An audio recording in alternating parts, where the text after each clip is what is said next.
and my job in the department to organize talks by faculty and graduate students and guest speakers. So we're very grateful today to have one faculty and one guest speaker talking about a very important book, an 1860 English Hopi Vocabulary written in the Deseret Alphabet. And I think we're having a very exciting time today. We're first going to hear from Dirk Elzinga, who is Associate Professor of Linguistics in our department. And then we'll have Ken Beasley, probably the foremost expert in the world on the Deseret Alphabet. I think I can say that. And speaking about various aspects of the work that he's done with Dirk. This is, I think, very important work. A book published by the University of Utah. And we at least have this copy you can look at later. So we'll turn it over to all right, Chris. Good morning. I'm happy to be here to talk about this. This is a project that's been kind of long in the making, and we were happy to see it finished. And I speaking for myself anyway, I'm pretty pleased with the results and what we found. So what I'd like to talk to you today about, I'll probably have to get my notes.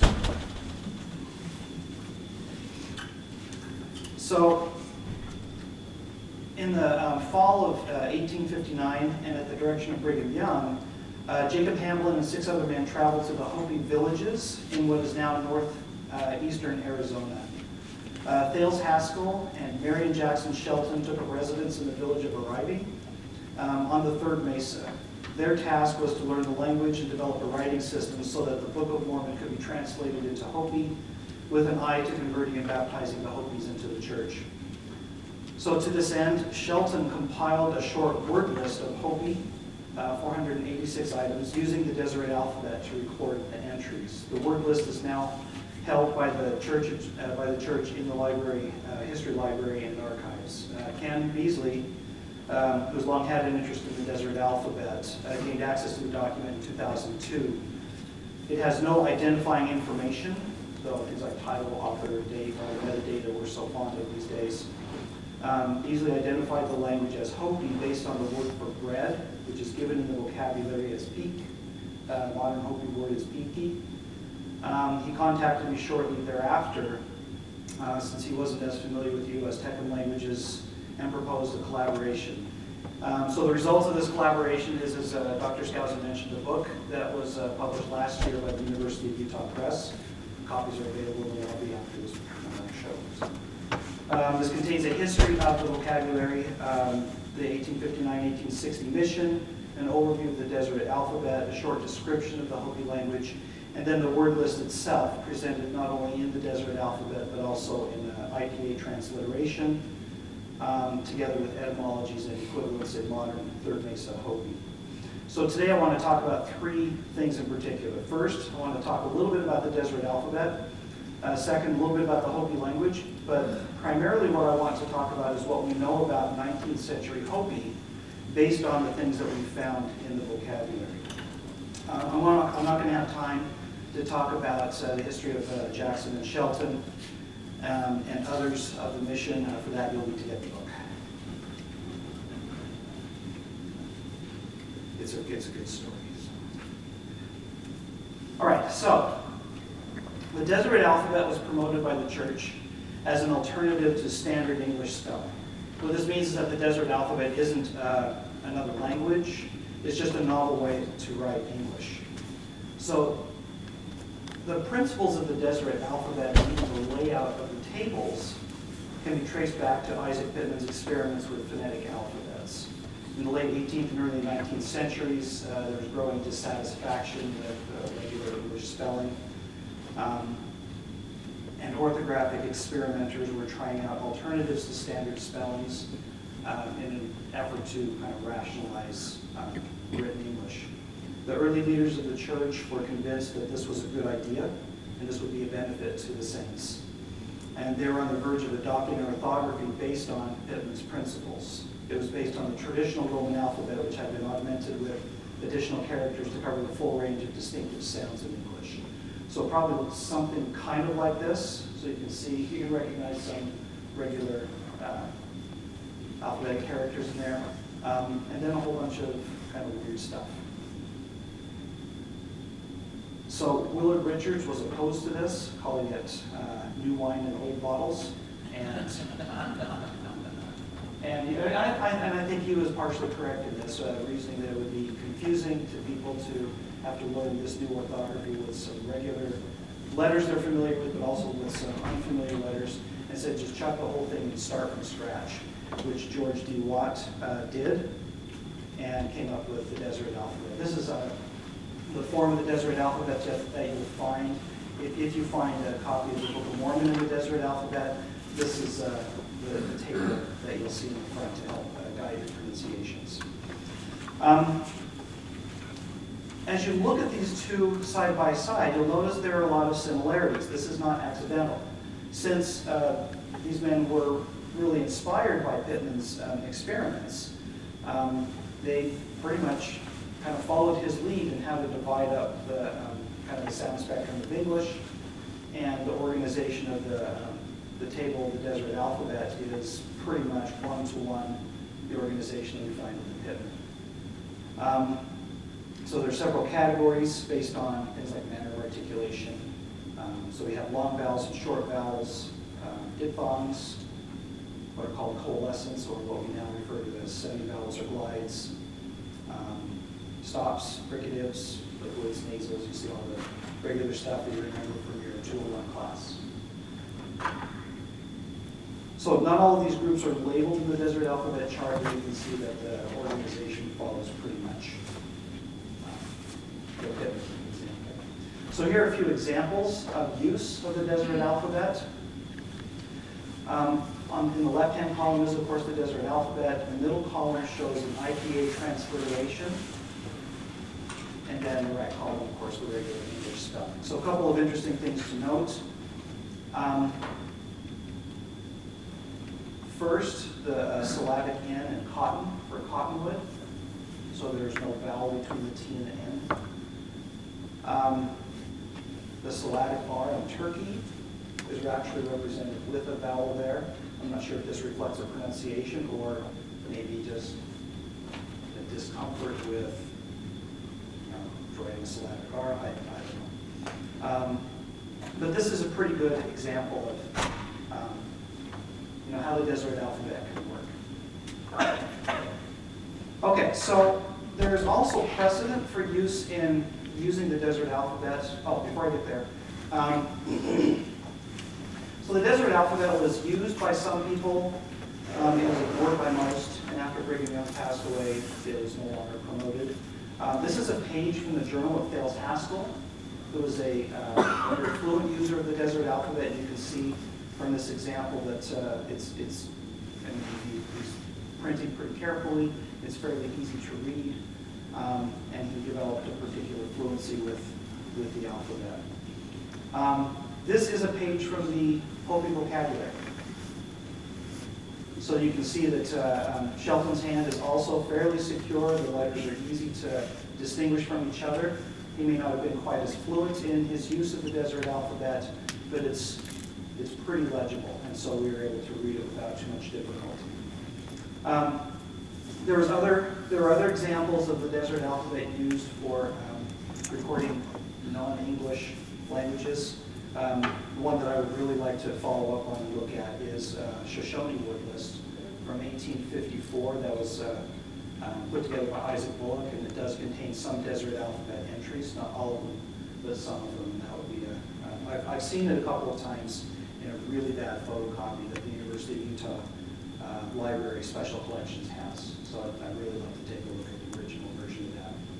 But other languages were also transcribed using the Deseret Alphabet. One of the properties of the Deseret Alphabet, we'll go back here and look, is that it was, as they termed it, phonetic, meaning that they were not paying attention to etymology in spelling. They were paying more closer attention to to the sounds of English and to the distinctive properties of those sounds. And so that made it, if not an ideal tool for recording foreign languages, at least a better one than just a kind of haphazard phonetic spelling based on English spelling conventions. Okay, so talk a little bit about the Hopi language. Hopi is a member of the Uto-Aztecan language family. This is a chart that shows the kind of relative relationship of languages in this family, and you see Hopi kind of all by itself right there. It's not closely related to other Uto-Aztecan languages, but it has had frequent and sustained contact for many centuries with neighboring Ute and Paiute speakers.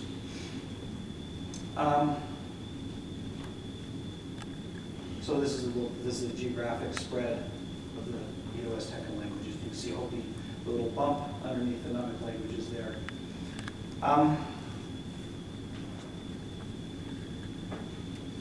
Here is a more detailed map that shows where Hopi is actually spoken.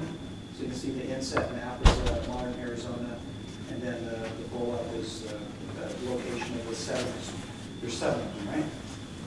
The word 1860, there are a number of satellite villages now, but these are the basic ones. Yeah, so the basic 7 Hopi villages as of 1860 and where they were located. So Oribe is the one we're most interested in because that's where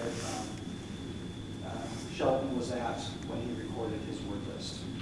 Hopi language, just a little bit about the typology of Hopi language, the syntax, the verb final.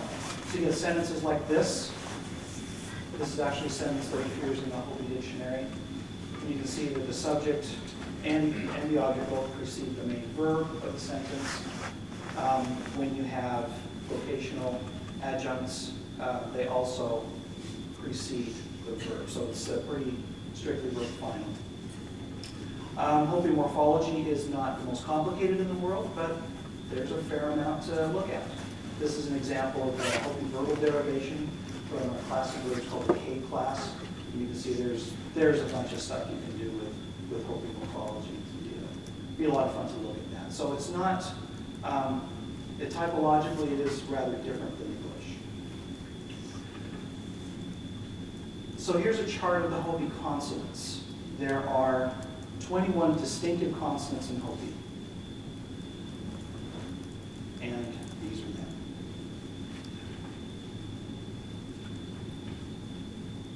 So a couple of transcription notes from the vocabulary. So the Deseret Alphabet letter ch is consistently used for the affricate s in Hopi, and sh is consistently used for the fricative s in Hopi. We can speculate why that is. These two sounds, ts and s, have a more retracted pronunciation in modern Hopi, and so perhaps Shelton heard them more as a ch and a sh rather than s. And so he was pretty consistent in transcribing these using those Deseret Alphabet letters. Another one, the Hopi has beta, so the voiced bilabial fricative between vowels, and Shelton kind of wavered back and forth. Sometimes he transcribed it as a V, sometimes he transcribed it as a B. Both are there, and these are both kind of reasonable compromises or approximations of the actual pronunciation. In all of these, just for the entries, the Deseret Alphabet is given first. In angle brackets, that's the IPA transliteration of the Deseret Alphabet. So if you can't read the Deseret Alphabet, then you got the IPA there to help you. And in italics is the modern Hopi spelling as standardized by the Hopi dictionary.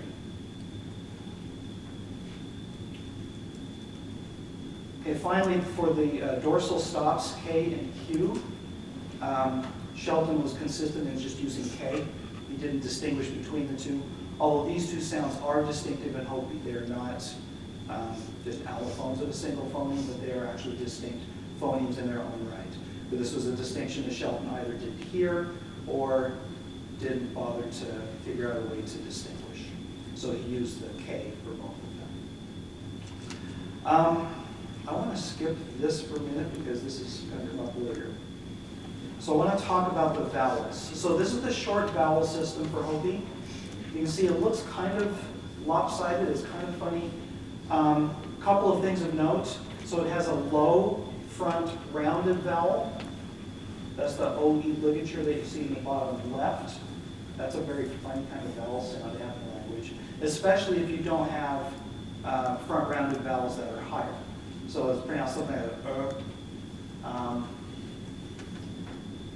and if you don't have it, it's typologically really unusual. So this is a feature that Hopi shares with Ute, neighboring Ute language. Also has this property of having this non-high front-rounded vowel without a high front-rounded vowel.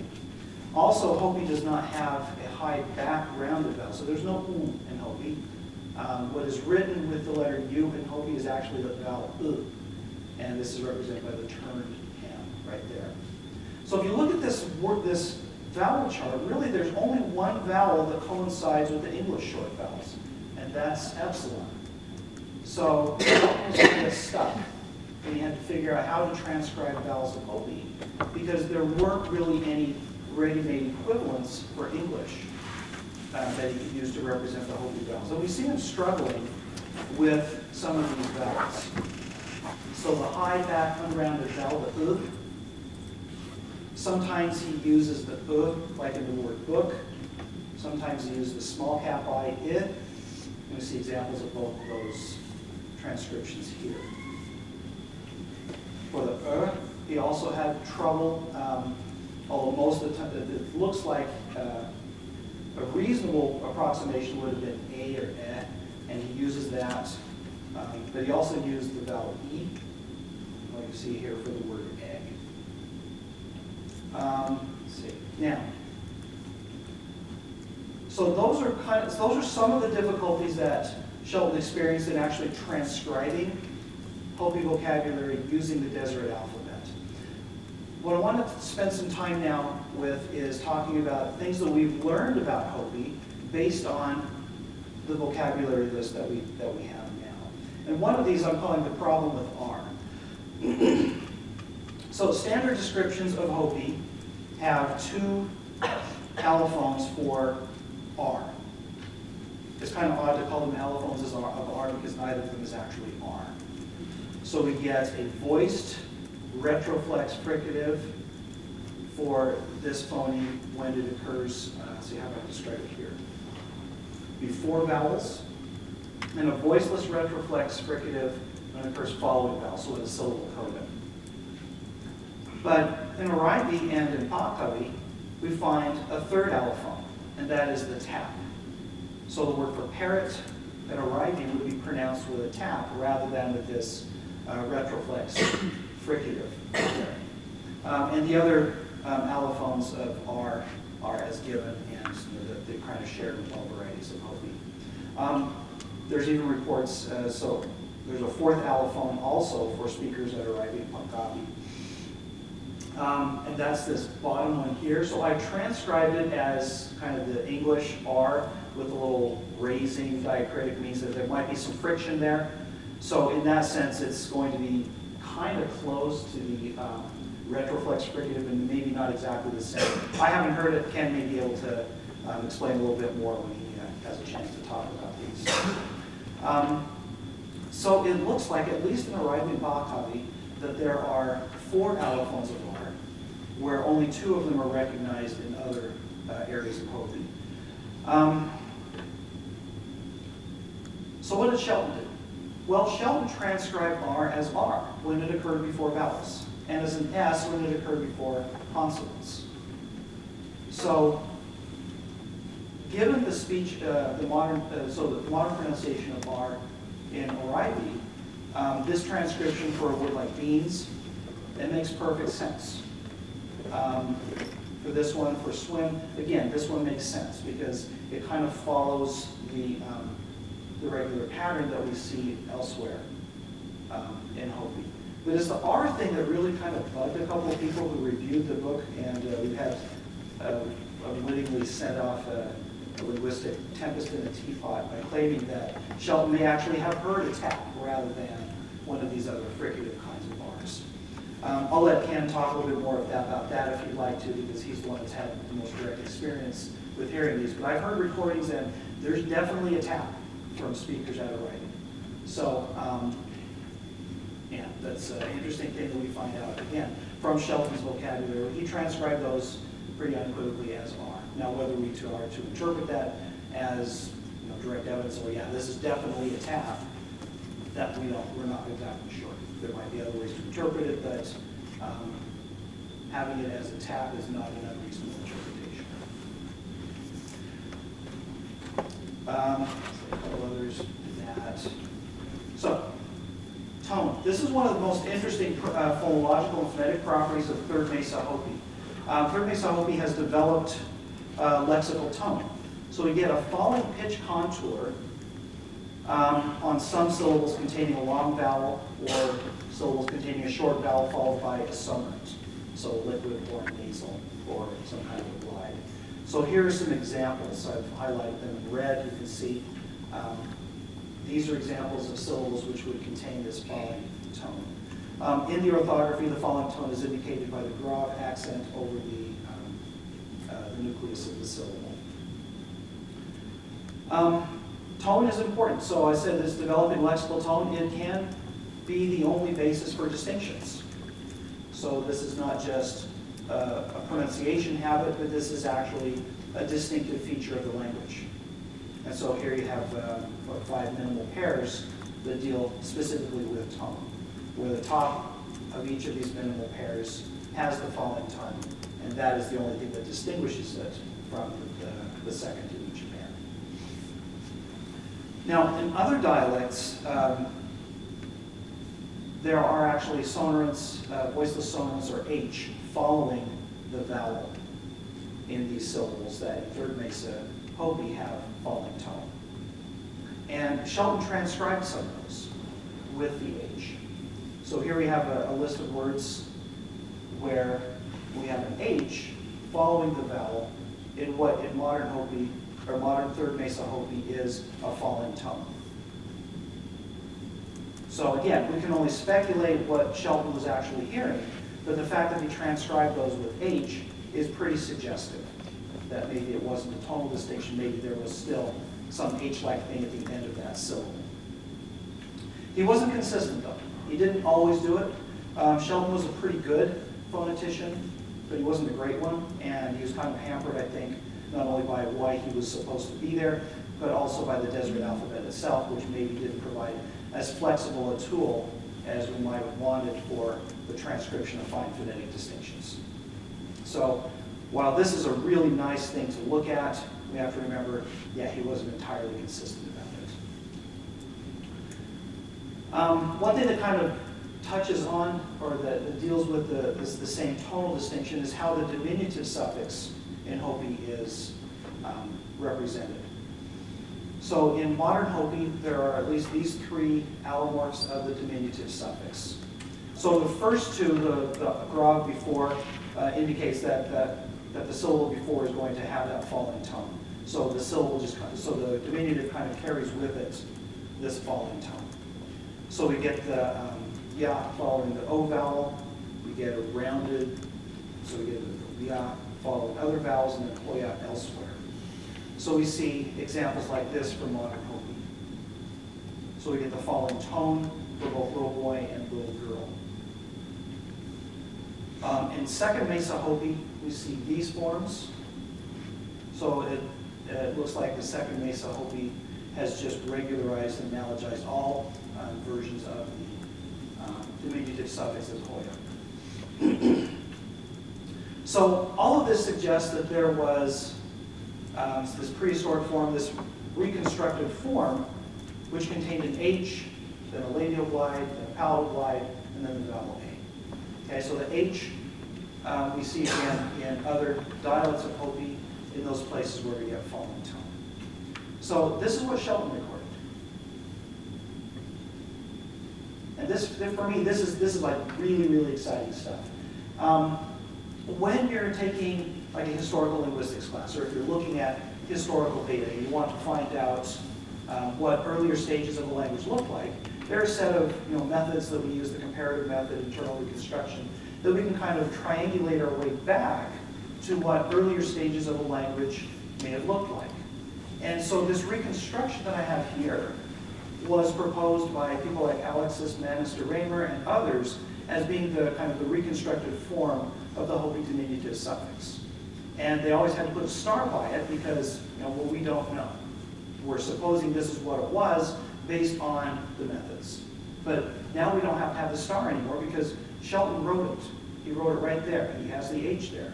And this is as good as it gets for historical linguists.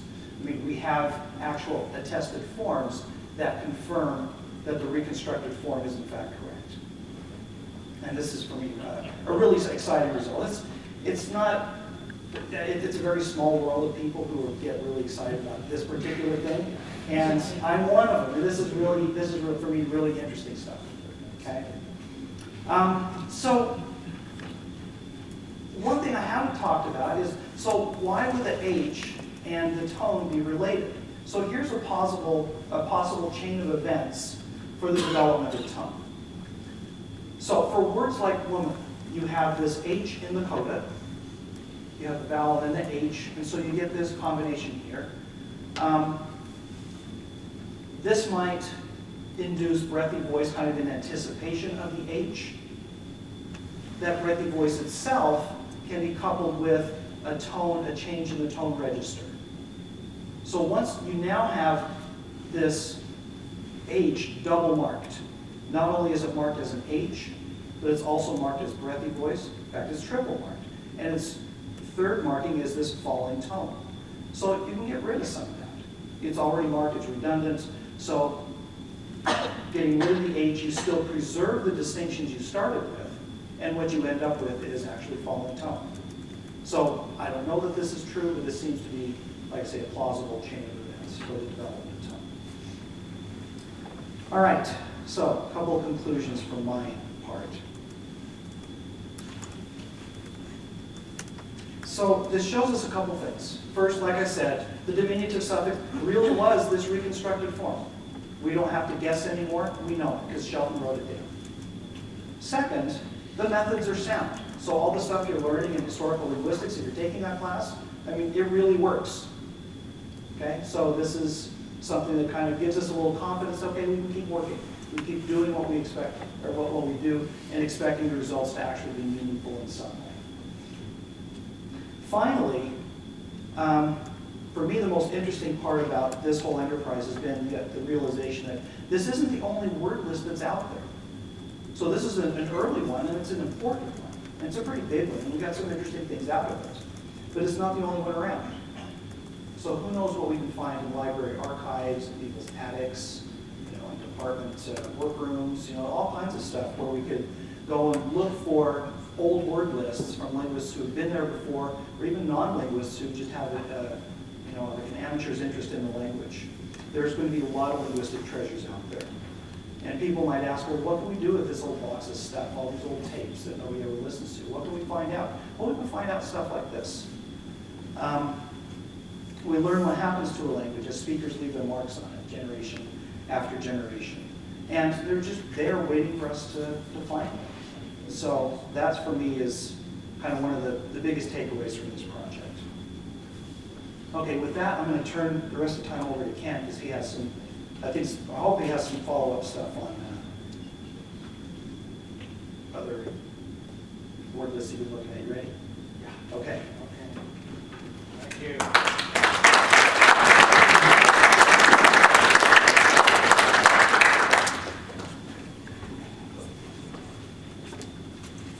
Okay, thank you, Dirk.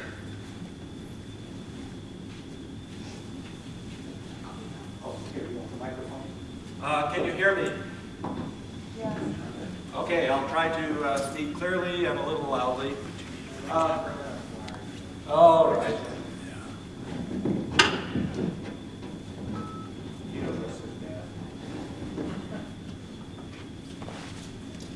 Yeah, as Dirk showed you previously, everything started with the discovery of this word list.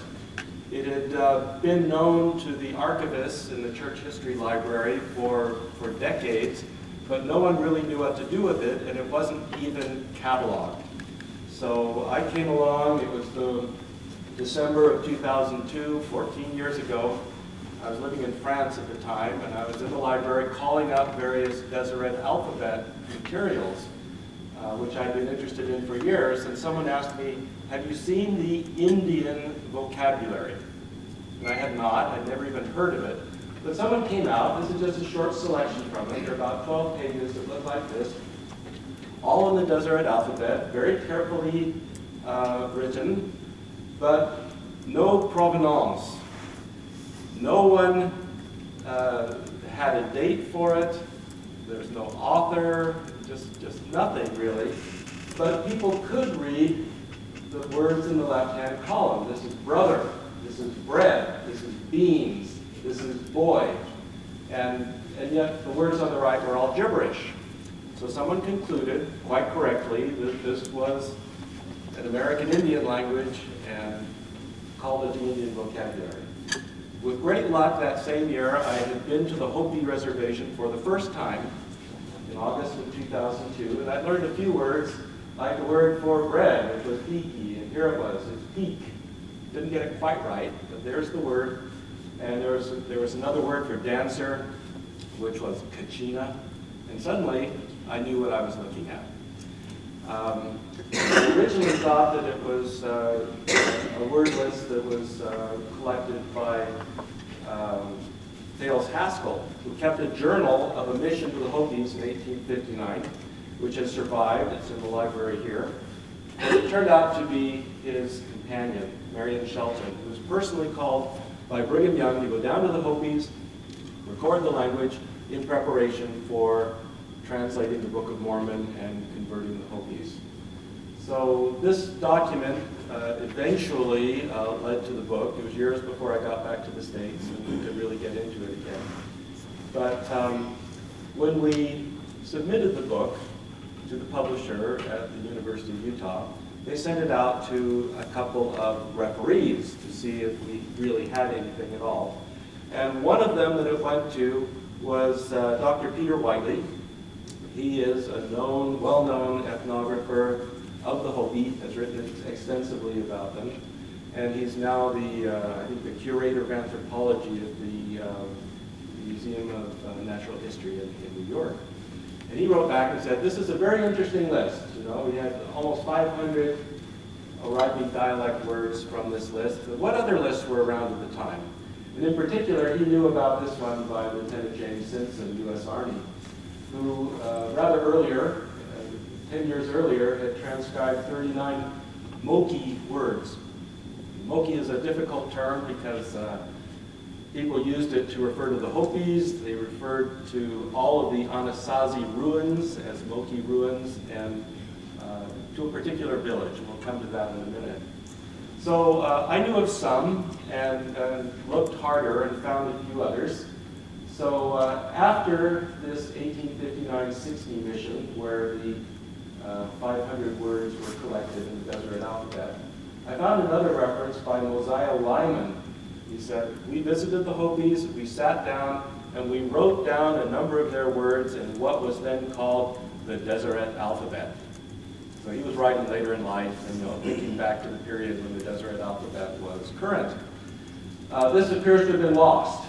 But I found it interesting that various people who had had some exposure to phonetic writing in the Deseret Alphabet would have recourse to it when trying to write down strange words in a foreign language. Then, in 1870, John Wesley Powell wrote down and published 370 Oroqui dialect words.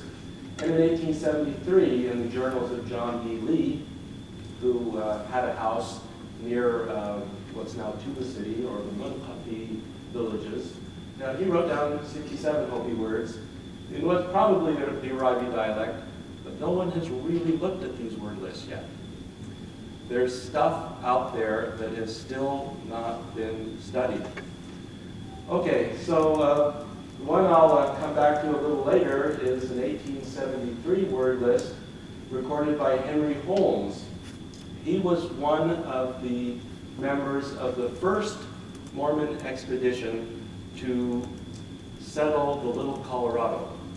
Some of you may know these little settlements down there. I think Spencer Kimball was from there. Places like St. John's, St. Joseph.